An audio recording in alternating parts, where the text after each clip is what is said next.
Greetings, survivors and friends, Shadowfrax here, and I'm back with more Concept Limbo. Bet you thought I'd run out, eh? Well, not so fast. I mean, yes, it's true that recently, as far as concepts go, there aren't that many left in the official Limbo bin at Face Punch. For instance, thanks to so many having been added over the last couple of years, we can now ride a horse out of our automatic stable gates powered by a wind turbine, jump into a boat and pop round the coast of the scientist compound to buy a chainsaw. However, the ever-scheming community is only too happy to fill any gaps in Limbo Land with their own concepts, and so that's where we're heading again today.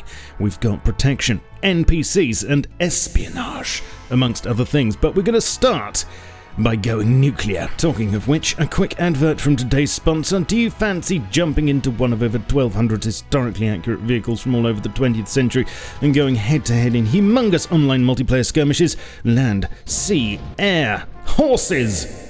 Okay, not horses, but they are always adding new stuff, so maybe if I ask them really nicely. Whatever the case, War Thunder might be right up your alley. You want an accurate simulation experience with all the knobs and whistles? No problem, they've got that. A realistic mode for challenging historical tactical encounters, you say?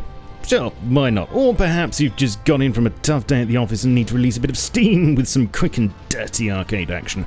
Well, they've got you covered there too. With more than 20 million players around the world on PC, PS4 and Xbox, with crossplay between PC and consoles and regular new content every couple of months, there's never an excuse for a dull moment, but the best thing is, it's free to play. And if you register using my link in the description, you'll not only be helping out an old horse, but you'll get a free premium tank or aircraft and a 3-day account boost. But seriously, click on the link because I need the money to buy pies.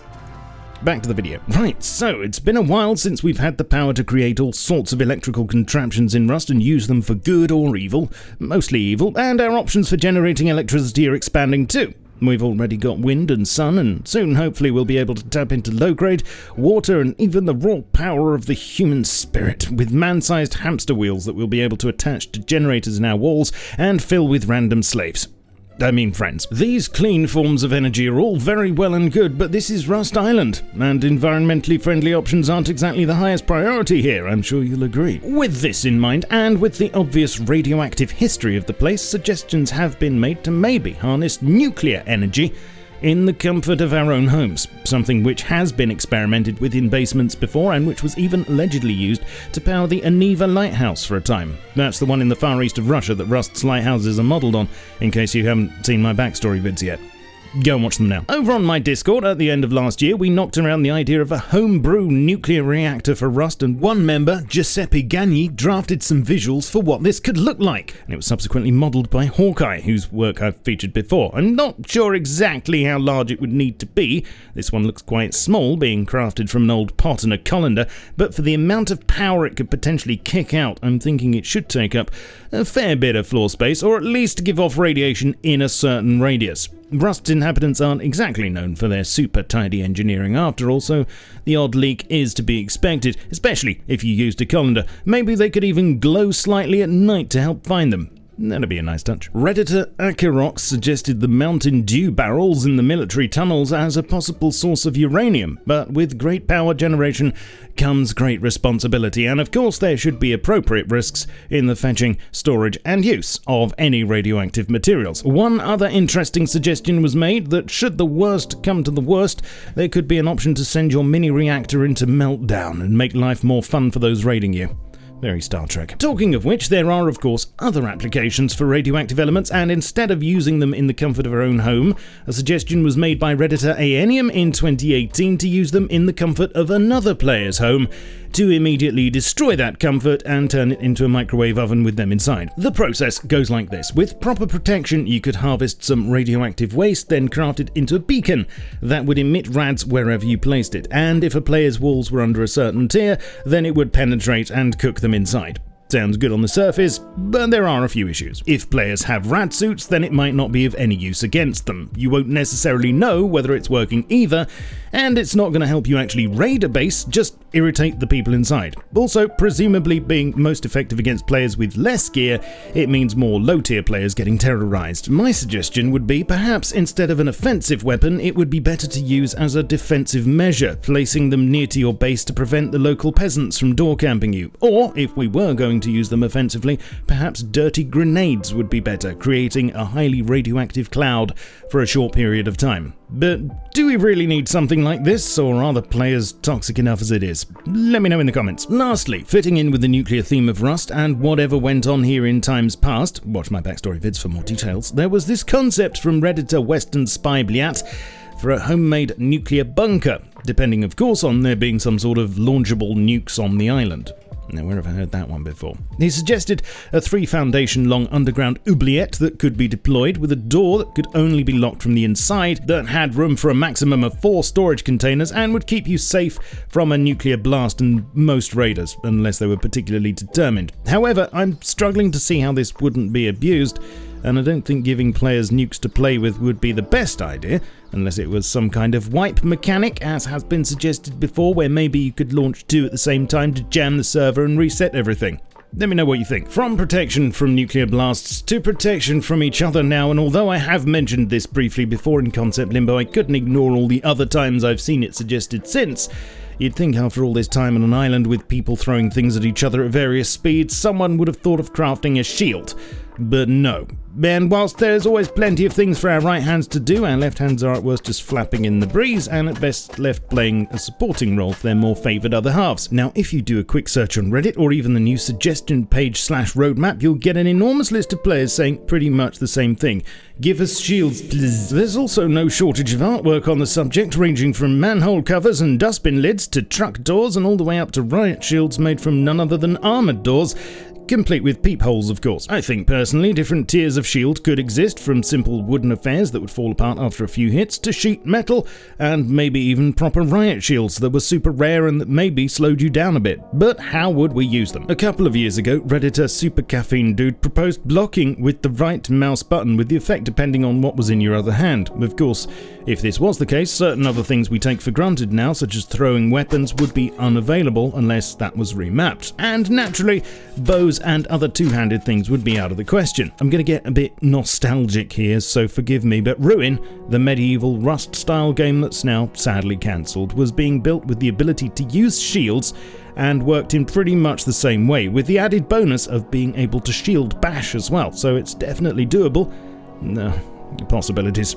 F in chat for Ruin. Now, you may remember a time when Rust Island was a far less populous place. No scientists, no bandits, just man versus nature, and other men, women and children. But the seal has now been broken, and we're no longer alone. Question is, if you could bring any other types of NPC along for the ride, who would they be, and what would they do? Recently, Reddit user Native But Better suggested something that I'd actually mused about myself, and that is a travelling merchant. His version looks like a jaded modern-day beardless Grizzly Adams and would sell electronics, rare components, blueprints, food, water and resources for scrap. He'd walk constantly along the road network, and the items he sold would randomise each day. I must say I like this idea because it would give out-of-the-way players an opportunity to buy useful stuff, but I have a big problem with the suggestion that both he and Ben could be killed for loot. I think that to avoid them being murdered instantly at every opportunity, they shouldn't drop anything of use when killed, and should definitely be able to fight back, perhaps with Grizzly jumping on Ben and charging at you like a screaming ball of hot burlap. In my version, the travelling merchant would actually be a special scientist, maybe a red one, and as well as killing him not yielding any loot, it would also make you public enemy number 1 with all the other scientists for a bit, much like flashing steel for too long in the compound. I've seen various other new NPC types suggested lately too, including pirates or scientists of the sea, if you want to use the Latin, who sound more like aggressive versions of the bandits and would have low to mid-tier loot, cannibal tribes, which sound like pretty much the same thing but on land and with different hats, and this thing called the Cremator, whose job description's probably best pondered on than explained and looks like a pain in the arse to take down. But let's not forget the NPCs who've been with us the longest. There are many tales of unintentional pets in Rust, and of course we have horses now, which is just the best. But what if it were possible, with some slight persuasion, perhaps involving unconsciousness and food, think Ark, to harness the wolves of Rust Island and devolve them into the bestest of boys? Imagine an alarm that ran on kibble instead of electricity, that could carry medical supplies and would run back to base if you died. Imagine perhaps a pack of them. What about armoured kennels and dog flaps? And why even stop at doggos? Many suggestions have also been made to add chicken coops, some even with detailed instructions. Find chicken, hit with rock, Put chicken in bucket, not KFC. Build chicken coop and put on large planter. Insert chickens, feed chickens, profit. When in the coop, they could cease to be entities and just display as a number in its info panel if you were worried about the performance impact. And as a cheeky bonus, the chickens would bark at unauthorized players in case you weren't already using a doggo-based alarm system. Plus, mushrooms would grow on the free spaces in the planter.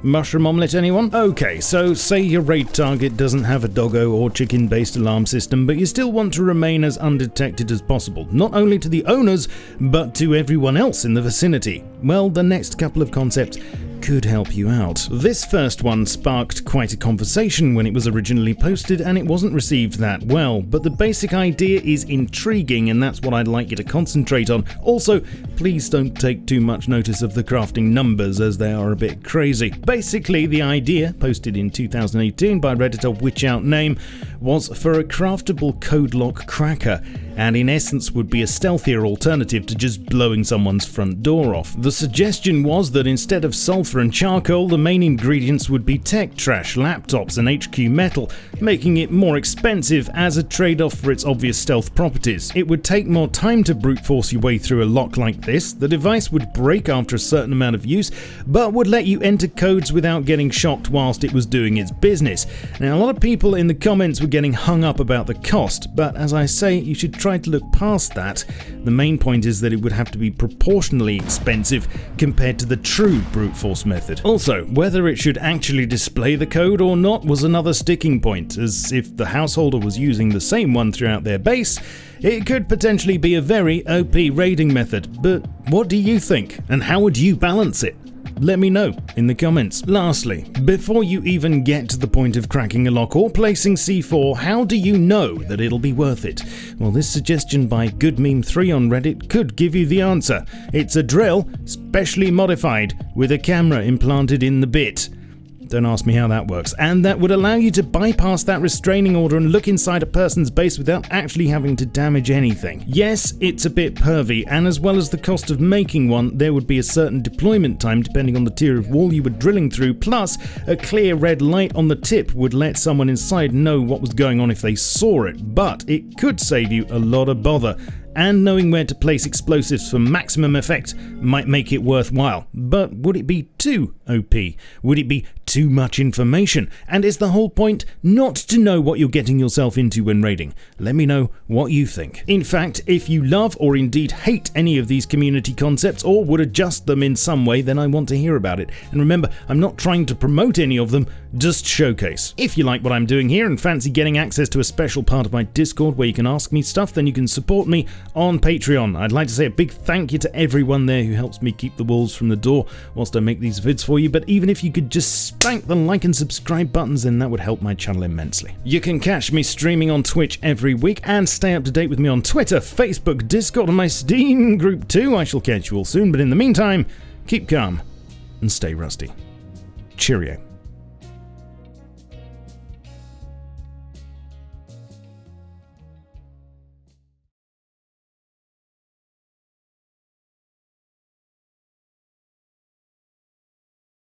F in chat for Ruin.